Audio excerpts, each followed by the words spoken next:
You're not going to believe this. If you were in combat, the VA actually requires less information about your PTSD stressor. Let's go over it. So this section of M21 is talking about whether or not your lay statement is sufficient to prove connection. Okay, and there's really two things. The first one being your PTSD was diagnosed in service. Obviously, if your PTSD was diagnosed in service, congratulations. You have a lot of the evidence you'll need to get a successful PTSD claim. So we're not really going to cover that one here. And then the other one is, or the stressor is related to a veteran's engagement in combat, experience as a POW, or fear of hostile military or terrorist activities, or duties as a drone aircraft crew member. So there you go. There you have it.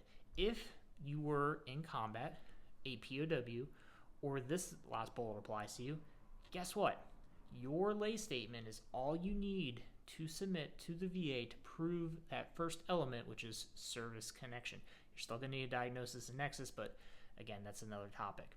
So let's also cover this note thing right here just to kind of really highlight this point.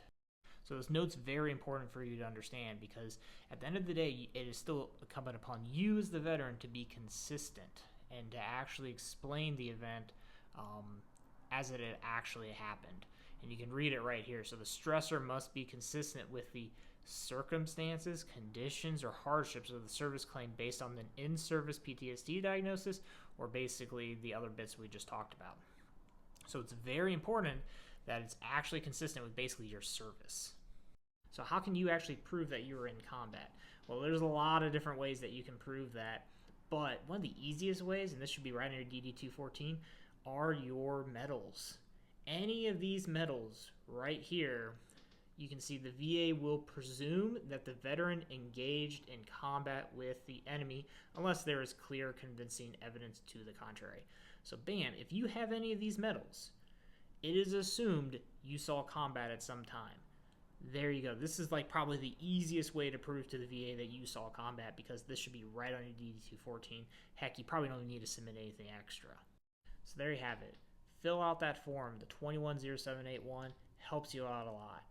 Next time what we're going to talk about are buddy statements because sometimes you do need more evidence than just your statement. You need somebody else's statement to corroborate your story. And we're going to go over when you should do that and when you shouldn't. So give me a follow if that's going to help you out. Until then, take care.